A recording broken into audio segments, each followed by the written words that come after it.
नमस्कार साथियों, मैं आदित्य सिन्हा आप सभी का स्वागत करता हूं। आज की इस वीडियो को स्टार्ट करने से पहले मैं आपसे हाथ जोड़ के रिक्वेस्ट करता हूं कि आज की इस वीडियो को आप किसी भी पार्टी के अंधभक्त के रूप में ना देखें।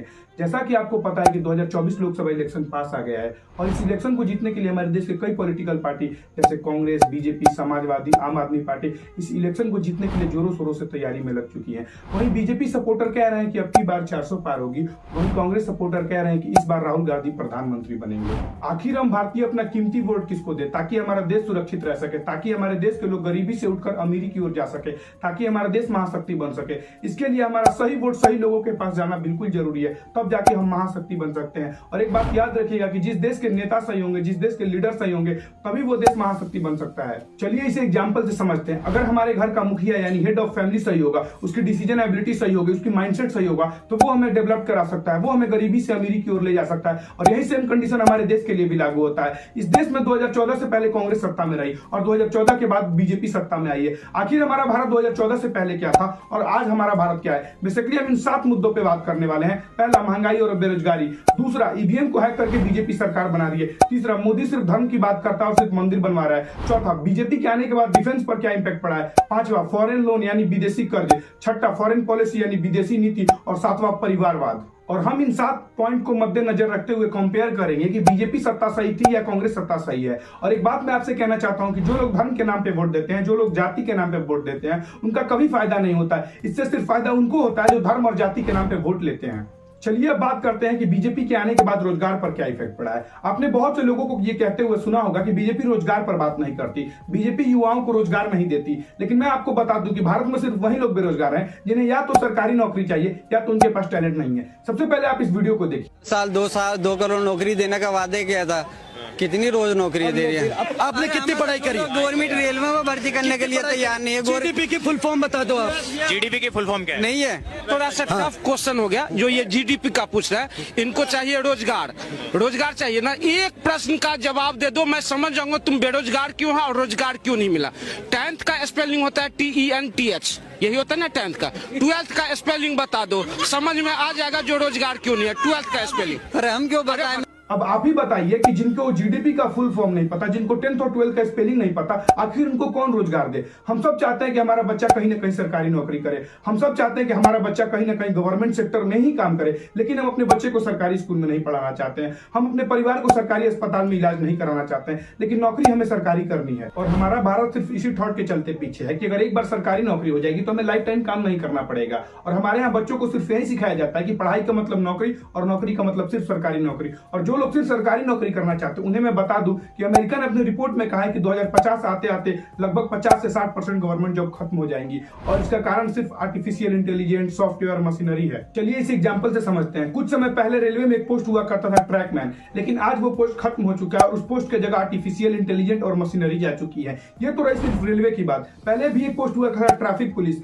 ट्रैफिक पुलिस के जगह पे आज आर्टिफिशियल इंटेलिजेंस आ गया है। जिस तरीके से आर्टिफिशियल इंटेलिजेंस बढ़ रहा है वैसे वैसे जॉब खत्म होते जा रही है। अगर हमारे पास स्किल नहीं होगा तो हमें जॉब कभी भी नहीं मिलेगी। इसलिए मैं आपसे कहता हूं कि सरकारी नौकरी का टेंशन छोड़ो और सिर्फ आप स्किल सीखने पे ध्यान दो, क्योंकि अगर आपके पास स्किल रहेगा तो आप कभी बेरोजगार नहीं होंगे। अब बात करते हैं महंगाई के ऊपर। आपने बहुत से लोगों को यह कहते हुए सुना होगा कि बीजेपी और मोदी गवर्नमेंट ने महंगाई बढ़ा दी, और उनका तर्क यह होता है कि 2014 से पहले इस देश में गैस सिलेंडर लगभग 600 रुपए का मिलता था और आज वो गैस सिलेंडर 1000 रुपए का मिलता है। उन्हें मैं बताना चाहता हूं कि 2014 से पहले एक पंचर बनाने वाला लगभग 10 से 20 रुपए चार्ज करता था, लेकिन आज वो 50 से 60 रुपए चार्ज कर रहा है। लेकिन हमें फिर भी गैस 600 रुपए का चाहिए। 2014 से पहले एक आम आदमी लगभग 5 से 6 हजार रुपए प्रति माह कमा रहा था और आज वो 20 से 25 हजार रुपए प्रति मंथ कमा रहा है, लेकिन फिर भी हमें गैस 600 रुपए का चाहिए। बताइए ये कैसे पॉसिबल है? एक तरफ तो सरकार हमारी इनकम को बढ़ा रही है, हमारे देश के लोग अपनी इनकम को बढ़ा रहे हैं, लेकिन फिर भी उन्हें गैस 600 रुपए का चाहिए। और जब इस देश में अटल बिहारी वाजपेयी यानी बीजेपी की सरकार थी तब आटा 7 से 8 रुपए किलो मिलता था, और जब कांग्रेस की सरकार आई तब आटे की कीमत 21 से 22 रुपए हो चुकी थी और आज आटे की कीमत 28 से 30 रुपए हो चुकी थी।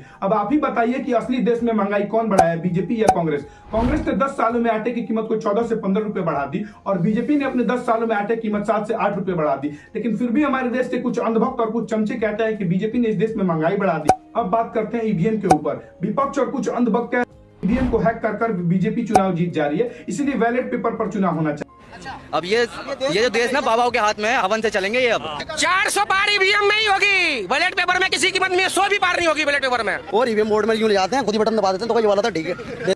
चाहिए। अरे मूर्खों के सरदार, जहां तुम जीत रहे हो वहां ईवीएम सही है, लेकिन जहां तुम हार रहे हो वहां ईवीएम को हैक कर लिया जा रहा है। इन अनभक्तों के हिसाब से दिल्ली में ईवीएम सही काम कर रहा है, पंजाब में ईवीएम सही काम कर रहा है, लेकिन उत्तर प्रदेश में ईवीएम को हैक कर लिया जा रहा है, राजस्थान में ईवीएम को हैक कर लिया जा रहा है, वही कर्नाटक में बिल्कुल सही ईवीएम काम कर रहा है। राहुल गांधी ने इलेक्शन कमीशन ऑफ इंडिया से ये अपील किया था कि उन्हें ईवीएम दिखा दिया जाए, उन्हें एक्सपर्ट को ईवीएम को दिखा दिया जाए कि ईवीएम कैसे काम करता है। सबसे पहले आप इस क्लिप को देख लीजिए। मैं आपको बता रहा हूं, ईवीएम के बिना नरेंद्र मोदी चुनाव नहीं जीत सकता है। इलेक्शन कमीशन से हमने कहा कि एक काम कीजिए, विपक्ष की पार्टी को ये मशीनें दिखा दीजिए, खोल के हमें दिखा दीजिए ये कैसे चलती हैं, हमारे एक्सपर्ट्स को दिखा दीजिए, इलेक्शन कमीशन नहीं दिखा। और अब इलेक्शन कमीशन ऑफ इंडिया के चीफ का जवाब भी सुन लीजिए। हमारी वेबसाइट पे है ये, थोड़ा पढ़ने का तो कष्ट करिए, खासतौर से जो एक्सपर्ट महोदय हैं, वो बहुत सारे एक्सपर्ट्स हैं यहाँ, मतलब कंट्री में कोई भी बन जाता है, किसी पे कोई रोक नहीं है। अधूरी हसरतों का इल्जाम, अधूरी हसरतों का इल्जाम हर बार हम पर लगाना ठीक नहीं। ये ईवीएम कह रही है, मैं नहीं कह रहा हूं। अधूरी हसरतों का इल्जाम हर बार हम पे लगाना ठीक नहीं, वफा खुद से नहीं होती, खता ईवीएम।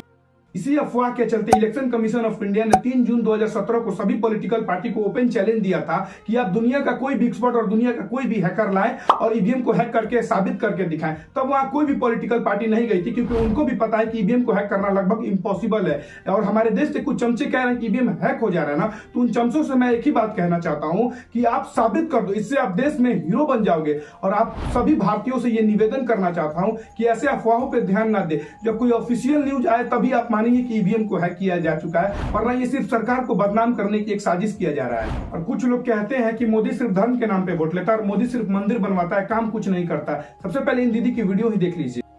कुछ मोदी सरकार के हिंदू मुस्लिम के अलावा कोई पॉइंट ऑफ व्यू नहीं है। मोदी ने सिर्फ राम मंदिर पे पैसा खर्च, मोदी ने सिर्फ राम मंदिर पे पैसा खर्च। ऐसे लोग व्हाट्सएप यूनिवर्सिटी से पढ़ के चले आते हैं, जिन्हें नॉलेज तो कुछ नहीं होता है। अगर इनसे पूछ लिया जाए कि देश के पहले राष्ट्रपति कौन है तो ये नहीं बता पाएंगे। अगर इनसे भारत की राजधानी पूछ लिया जाए तो ये नहीं बता पाएंगे, लेकिन ये ज्ञान देंगे। ये दीदी कह रही है कि मोदी सिर्फ मंदिर बनवाता है। दीदी, आपको नहीं पता कि मोदी ने इस देश को क्या दिया और मोदी ने इस देश में क्या बनवाया। चलिए धीरे धीरे इस पे भी बात कर लेते हैं। 2014 से पहले इस देश में 74 एयरपोर्ट था और आज 150 से भी ज्यादा एयरपोर्ट है। 2014 से पहले इस देश में 300 प्लस मेडिकल कॉलेज थे और आज 700 प्लस मेडिकल कॉलेज है। 2014 से पहले इस देश में 5 शहरों में मेट्रो था और आज 20 शहरों में मेट्रो है। 2014 से पहले 96,000 किलोमीटर नेशनल हाईवे था और आज 1.5 लाख से भी ज्यादा नेशनल हाईवे है। 2014 से पहले हमारे पास 20,000 किलोमीटर रेलवे केवल इलेक्ट्रिफाइड था, आज पूरा का पूरा रेलवे इलेक्ट्रिफाइड है। 2014 से पहले हम 11वीं सबसे बड़ी इकोनॉमी हुआ करते थे और आज हम 5वीं सबसे बड़ी इकोनॉमी हुआ करते हैं और कुछ दिनों में और कुछ सालों में हम 3री सबसे बड़ी इकोनॉमी हो जाएंगे। अब बताइए, ये आपको डेवलपमेंट नहीं लग रहा है तो ये क्या है? अगर ये आपको डेवलपमेंट नहीं लग रहा है दीदी, तो मेरे हिसाब से आप डेवलपमेंट चैप्टर क्लास 10th में पढ़ी ही नहीं होंगी। भारत इकलौता ऐसा देश है जहां मेजोरिटी के साथ शोषण किया जाता है। भारत में सबसे ज्यादा हिंदू हैं, लेकिन यहाँ पे शोषण भी हिंदुओं का किया जाता है। आप सबने सुना होगा कि राम मंदिर के जगह पे एक अस्पताल बनाना चाहिए, राम मंदिर के जगह पे एक पुस्तकालय बनाना चाहिए, वहां पे एक स्कूल बनाना चाहिए, लेकिन आपने ये नहीं सुना होगा कि उस 5 एकड़ वाली जमीन पर भी अस्पताल बना दीजिए या मुस्लिमों के लिए एक पुस्तकालय बना देना चाहिए। इसलिए मैं कहता हूँ हिंदुओं जागो, वरना जो हाल पाकिस्तान, बांग्लादेश, अफगानिस्तान, मालदीव में तुम्हारा हो रहा है ना, वही हाल एक ना एक दिन भारत में भी तुम्हारा होगा। मुस्लिम कम्युनिटी के लोगों को लगता है कि कांग्रेस उनकी पार्टी है। मैं उनसे कहना चाहता हूं कि कांग्रेस किसी की भी पार्टी नहीं है। कांग्रेस सत्ता हासिल करने के लिए कितना भी नीचे गिर सकता है, इसे मैं आपको एग्जांपल से समझाता हूं। कांग्रेस ने आपकी एक स्कीम ऐसी बता दी है जो आपको एजुकेटेड करने के लिए बनाया है, जो आपको शिक्षा दिलाने के लिए बनाई, वो सिर्फ आपको मंदिर मस्जिद में उलझा के अपना वोट बैंक बनाएंगे, क्योंकि उनको भी पता है कि अगर मुस्लिम कम्युनिटी के लोग पढ़ लेंगे तो वो कांग्रेस को वोट ही नहीं दे सकते हैं। अब समझते हैं कि बीजेपी के आने के बाद हमारे डिफेंस सेक्टर पर क्या इंपैक्ट पड़ा है। 2014 से पहले हम हथियार खरीदने वाले देश हुआ करते थे और आज हम हथियार को हम बेच पा रहे हैं, वो भी मेक इन इंडिया के तहत खुद बनाकर।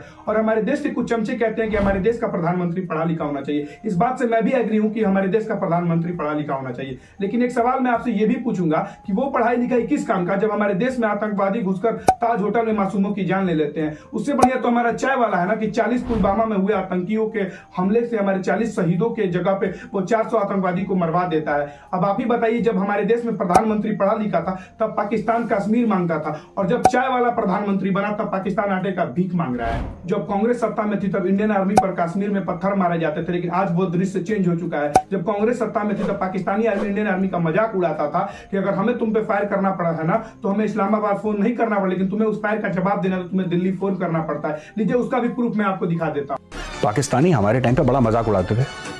वो कहते थे कि भाई अगर हमें तुम्हारे ऊपर गोली चलानी है ना, इंडियंस के ऊपर गोली चलानी है, इंडियन आर्मी के ऊपर, तो कहते हैं हमें इस्लामाबाद फोन नहीं करना पड़ता, हम यहीं पे फैसला करके यहीं पे ठोक देंगे तुम्हें अगर हमारी गोली का जवाब देना है तो तुम पहले दिल्ली फोन करोगे। मजाक उड़ाते थे हमारा। 3 साल पहले मैं तंगधार गया, कश्मीर में एक जगह तंगधार लाइन ऑफ कंट्रोल पे, वहां पे असम रेजिमेंट की एक यूनिट थी 2 असम, तो एक एमएमजी पे एक एनसीओ था। तो मैंने उसको पूछा कि आप जवाब कैसे देते हैं फायर का, किस तरीके से फायरिंग होती है, क्या है, अब आपका प्रोटोकॉल क्या है। हमारे टाइम पे तो प्रोटोकॉल अलग था। उसने पता है क्या करा, कह रहा साहब ध्यान से देखिएगा। उसने मेरे सामने एमएमजी कॉक करी और उसने पाकिस्तानी पोस्ट की तरफ 50 राउंड ठोक दी। कहता साहब हम ऐसे फायर। डिसाइड आपको करना है कि आप अपना कीमती वोट किसको देना चाहते हैं, उसको जो आतंकवादी को बचाने के लिए रात में न्यायालय खुलवा देता है, या अपना कीमती वोट उसको देना चाहते हैं जो आतंकवादियों का खात्मा करता है। अब बात करते हैं फॉरेन पॉलिसी के ऊपर। मोदी का तो फॉरेन पॉलिसी में कोई हाथ ही नहीं पकड़ सकता है, क्योंकि अमेरिका ने अपने रिपोर्ट में कहा है कि पुतिन यूक्रेन पर एटॉमिक वार करने वाले थे। मोदी के चलते इस वार को रोका गया था। अगर आपको मेरी बात पे यकीन नहीं हो रहा है तो अमेरिका की उस रिपोर्ट को मैं आपको स्क्रीनशॉट में दिखा दे रहा हूं। मोदी अभी दुनिया के सबसे फेमस लीडर है। मोदी अमेरिका के सैंक्शन होने के बाद भी रशिया से ट्रेड कर रहे हैं। आपको क्या लगता है कि मोदी की फॉरेन पॉलिसी अगर अच्छी नहीं होती तो सारी दुनिया Modi boss, Modi is king क्यों? अब बात करते हैं फॉरेन लोन यानी विदेशी कर्ज के ऊपर। आपने कुछ चमचों और कुछ अनपढ़ों के मुंह से कहते हुए सुना होगा कि मोदी देश बेच रहा है, मोदी बहुत कर्जा ले रहा है। इन गधों को यह नहीं पता कि अमीर कैसे बना जाता है। आज मैं आपको बताता हूं। इस दुनिया की सबसे बड़ी इकोनॉमी है अमेरिका। इस दुनिया का सबसे विकसित देश है अमेरिका, जिसकी इकोनॉमी $20 ट्रिलियन है, लेकिन उस पर कर्जा लगभग $35 ट्रिलियन का है। अगर एक बात बताइए, ऐसे तो अमेरिका बिक जाए, इन गधों के हिसाब से तो अमेरिका आज बिक जाना चाहिए, लेकिन इन गधों को यह नहीं पता कि अमीर कैसे बना जाता है। लालू यादव ने कहा है कि मोदी का परिवार नहीं है। इस बात से मैं बिल्कुल सहमत हूं लालू यादव जी की मोदी का परिवार नहीं है। अगर मोदी का परिवार आपके जैसा होता तो वो भी अपने बेटा और बेटी को संसद में बैठाने की कोशिश करते हैं, अपने परिवार को राजनीति में लाने की कोशिश करते हैं, अपने नौवा फेल बेटे को मुख्यमंत्री प्रधानमंत्री बनाने की कोशिश करते हैं। हमारे देश के राजनीति में परिवारवाद किस कदर बैठ चुका है इसे मैं आपको समझाता हूं। यूपी में एक पार्टी है समाजवादी पार्टी। उस पार्टी के पहले लीडर हुआ करते थे मुलायम सिंह यादव, अब उस पार्टी के लीडर है अखिलेश यादव। अगर यूपी में इनकी सरकार बनती है तो अखिलेश यादव को सीएम बना दिया जाएगा। वही हाल बिहार में है। लालू यादव के पुत्र है तेजस्वी यादव। अगर बिहार में इनकी सरकार बनती है तो तेजस्वी यादव को सीएम बना दिया जाएगा। वही हाल कांग्रेस का है। अगर गांधी परिवार अगर इस साल सत्ता में आता है तो राहुल गांधी को सीएम बना दिया जाएगा। बताइए परिवारवाद किस कदर बढ़ चुका है देश में। इसलिए मैं कहता हूं कि इन परिवारवाद वाले नेताओं को देश से बाहर निकालिए, तब आपका देश सुरक्षित होगा, तब आप सुरक्षित हो जाइएगा। क्योंकि ये सबसे पहले जीतेंगे तो अपने परिवार को बनाएंगे, तब जाके आप पे काम करेंगे। ऐसे आपको हमारा प्रयास कैसा लगा आप हमें कमेंट करके जरूर बताइएगा। और 2024 के लोकसभा इलेक्शन में आप किसको प्रधानमंत्री बनते हुए देखना चाहते हैं आप हमें कमेंट करके जरूर बताइएगा। अगर आपको ये वीडियो अच्छा लगा हो तो वीडियो को लाइक और चैनल को सब्सक्राइब जरूर कीजिएगा, जिससे कि हमारा मोटिवेशन बना रहता है। सब्सक्राइब करने से आपका कुछ नहीं जाएगा, बट इससे हमें आपके लिए और वैल्यूएबल कंटेंट बनाने के लिए मोटिवेशन मिलता रहेगा। तब तक के लिए जय हिंद, जय भारत, धन्यवाद।